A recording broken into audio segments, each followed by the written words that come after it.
Então vamos lá. Ó, pessoal, o R2, que é o R cartesiano R, é o conjunto das duplas de números reais. É o conjunto formado por cada par xy, tal que x é real, e o y também é real, tá? O R3, que é o R cartesiano R três vezes, é o conjunto das triplas, ou das três duplas, tá? XYZ, tal que x é real, y é real, e z também é real, tá? E assim você vai, ou seja, o Rn, que é o R cartesiano R, N vezes, isso aqui denota o conjunto das N uplas, x1, x2, silêncio, por favor, silêncio, é o conjunto das N uplas, x1, x2, xn, tal que x1 é real, x2 é real, até o último, que é o xn, também é real. Ou seja, é o R cartesiano R. Quantas vezes? N vezes, tá? Você bota aqui N vezes, tá? Isso aqui conta N vezes. O Rn é chamado de espaço n-dimensional. Então você tem um espaço bidimensional, espaço tridimensional. Isso aqui é o espaço, aqui é o plano cartesiano. O R1 é o espaço unidimensional, né? Que é o R, tá? Só para fechar, tá? Quando você tem os elementos do Rn, os elementos da forma x1, x2, xn, x1, x2, xn, em Rn, lá dentro de Rn, eles são chamados de N-uplas, tá certo? Isso é chamado de, isso recebe o nome de, chamado de N-upla. 2 é uma dupla, 3 é uma tripla, ou 3 upla, ou 2 upla, 4 upla, 5 upla e assim por diante, tá certo? Então é chamado de N-upla. E por que isso? Bem, vamos começar o estudo da integral definida. Então a primeira definição, espero que vocês entendam. Vamos acompanhando, é uma definição atrás da outra aqui. Isso é uma aula basicamente teórica, tá? Não vai ter muita conta hoje, não. Tanto é que na lista eu nem botei exercícios, né? Eu nem passei exercícios quando eu passei as notas, tá? Hoje. Então, a primeira definição. Sejam A e B reais com A menor do que B. Sejam A e B reais com A menor do que B, tá? E uma N natural, N um número natural, e uma N mais uma upla, x0, x1, x2, xn. É claro que isso aqui está dentro de onde? São quantos aqui? Do x0 ao xn? Do x0 ao xn? Da n mais 1 aqui no total, ou seja, isso aqui está no Rn mais 1, tá? Uma n mais 1 upla. Nós dizemos,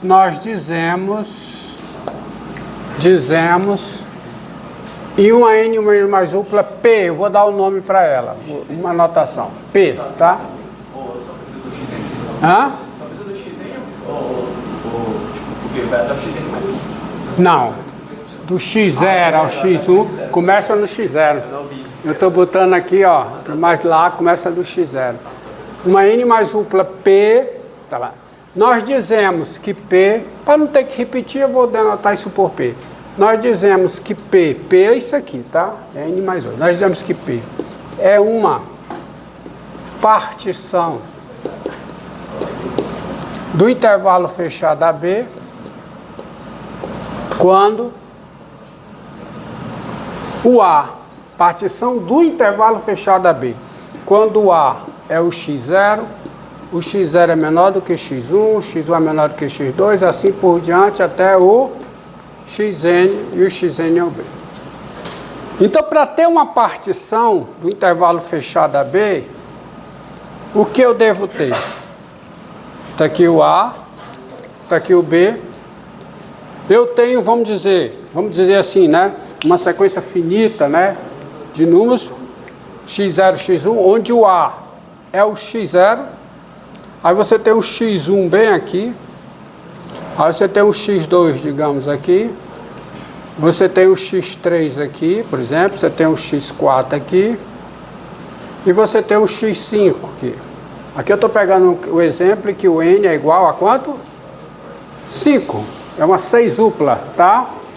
Então, para ser uma partição, tem que estar em ordem estritamente crescente. E uma partição de um intervalo, o que ela faz com esse intervalo? Se a partição é uma n-upla x0, x1, xn, ela subdivide o intervalo em n subintervalos. Você tem um intervalo x0, x1, intervalo x1, x2, intervalo x3, x4, intervalo x4, x5. x0, x1, x1, x2, x2, x3, x3, x4, x4, x5. Tá?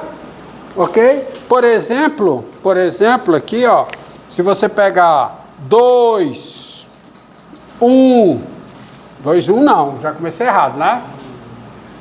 Ah, vocês estão entendendo. 1, 2, 3, π, tá? Π e 5. Isso aqui é o quê? Isso aqui é partição de que intervalo, hein? De que intervalo? Qual é o intervalo? Não. Certo, desculpa, eu disse o não foi equivocado. Eu que me equivoquei. Você está certo. É do intervalo 1, 5. É partição do intervalo fechado 1, 5. Tá certo? Se você pegasse assim, ó, 1, 2, 3, 5, isso aqui não é partição. Porque eu tenho dois que se repetem, tá? Está em ordem crescente, mas precisa estar estritamente crescente. Isso aqui não é o quê? Partição do intervalo 1, 5. Bom, para que eu quero isso? Vamos ver. Eu preciso de mais coisas, tá? Primeiro vamos dar uma definição de norma de uma partição. Silêncio, tá? Sejam A e B reais. Silêncio com A menor do que B. N natural. Bem, eu não vou mais botar N natural, né? É desnecessário. E P igual a quê? x0, x1, xn, uma partição de AB.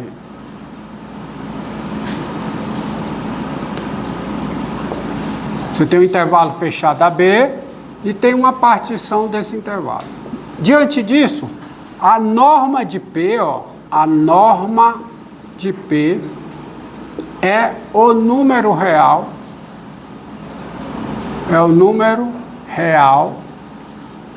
denotado por isso aqui, ó, norma de P, tamanho de P, o módulo é tamanho,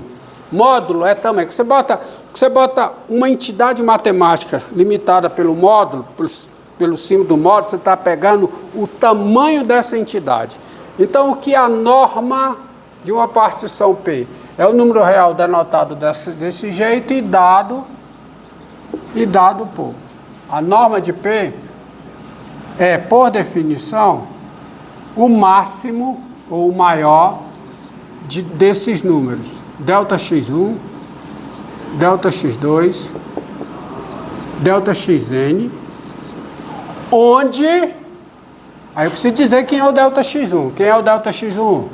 É o comprimento do primeiro subintervalo, ou seja, é o x1 menos o x0, que é positivo. Quem é o delta x2? É o comprimento do segundo subintervalo. Delta x0 é esse comprimento, delta x1 é o segundo, até o último, que é o delta xn. Quem é o delta xn? É o xn menos 1. Tá? Tá bom? Você tem aqui. Então, o maior é a norma. Tá? Por exemplo, se você pegar, tá? Dada para a partição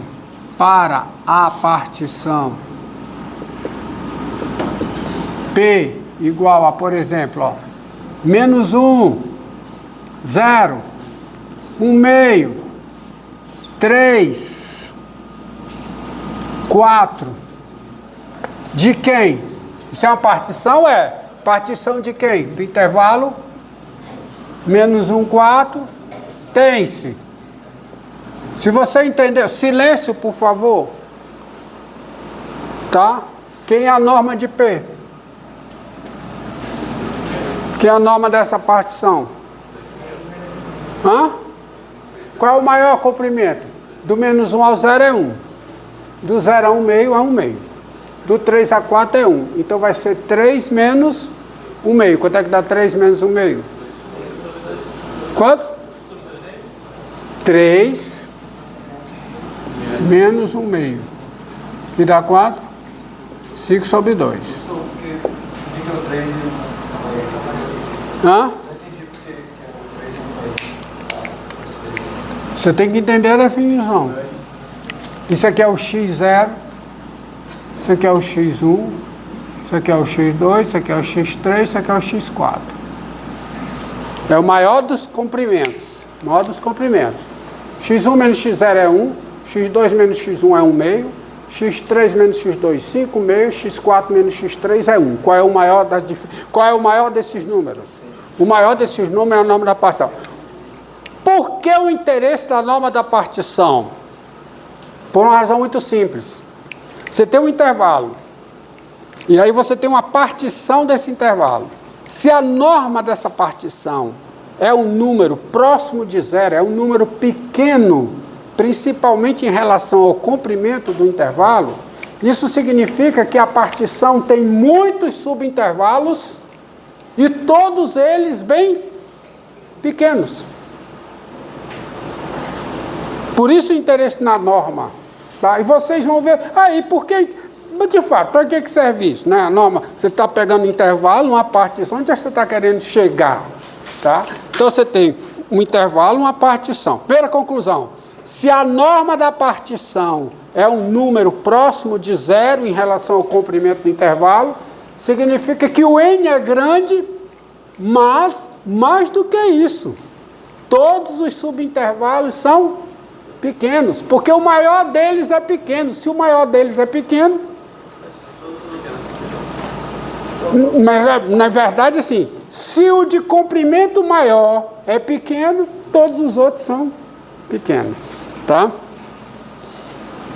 Bem, e aí você tem uma outra definição. Então você tem a definição de norma de uma partição, norma de uma partição, e vem a seguinte definição.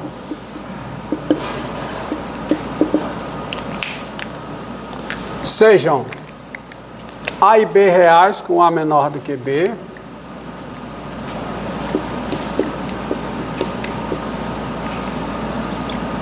menor do que B, P igual a x0, x1, xn, o que?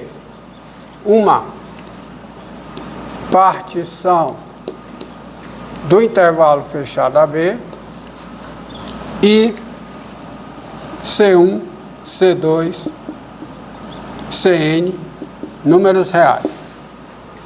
Então você tem 3 entidades agora.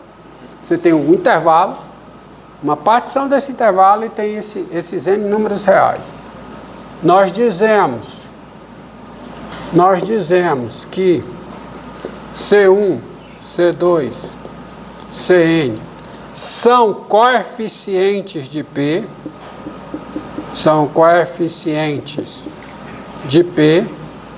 quando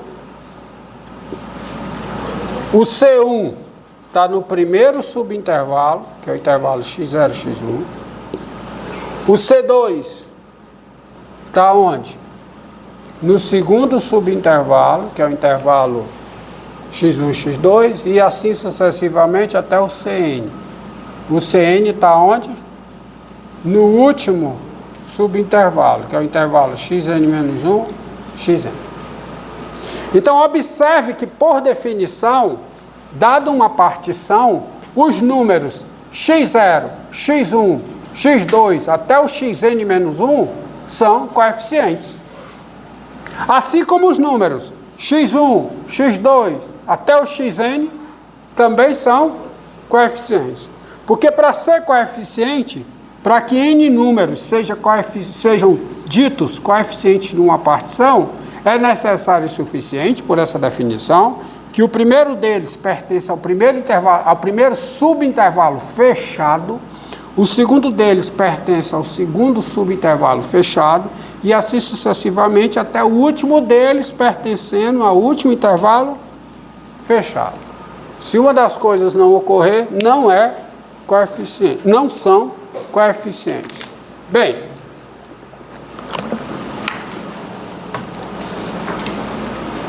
agora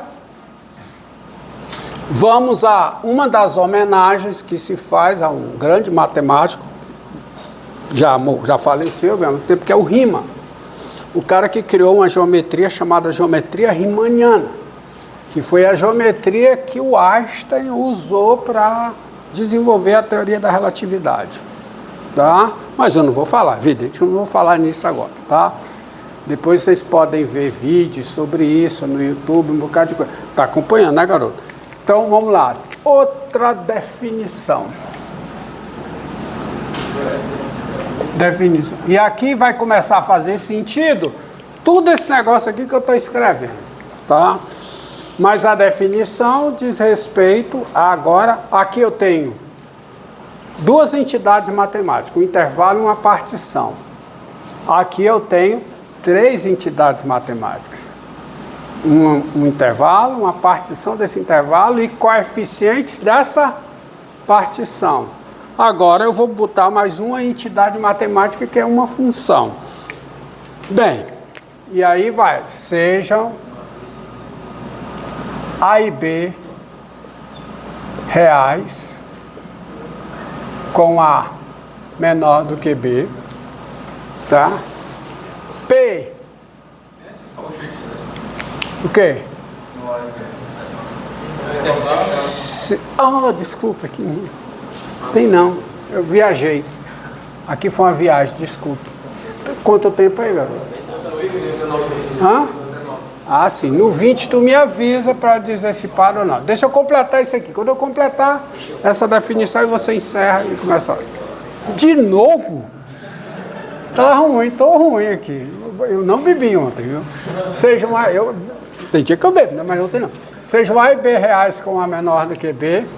P igual a x0, x1, xn. O quê?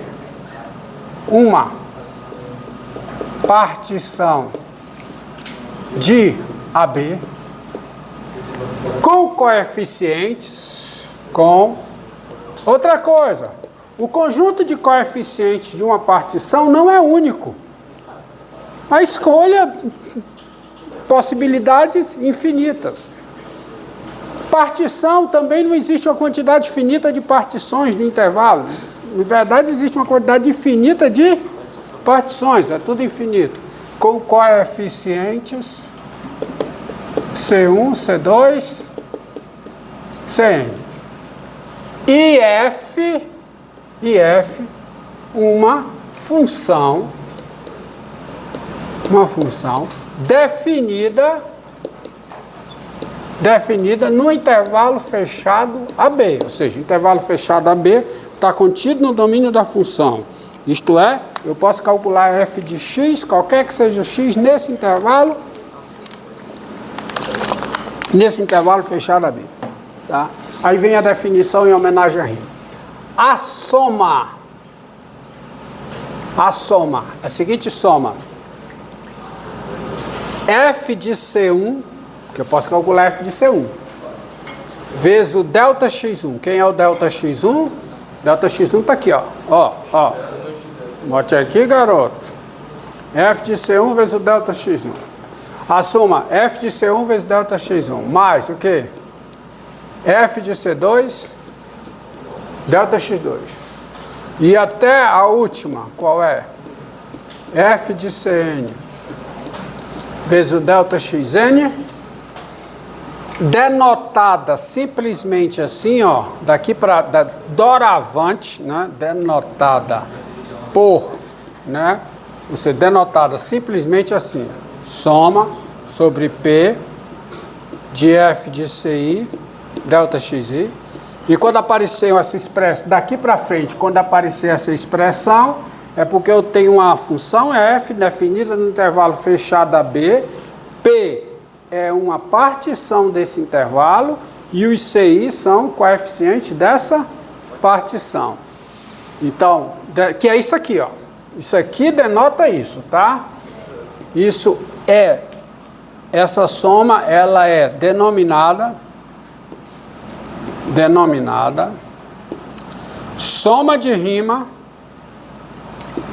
soma de rima, em homenagem ao rima, soma de rima, no final, da função f, ou de f, quer dizer, da função f, sobre o intervalo AB, porque eu estou pegando a soma sobre o intervalo fechado AB, mas essa soma sobre o intervalo fechado AB, ela é relativa à partição,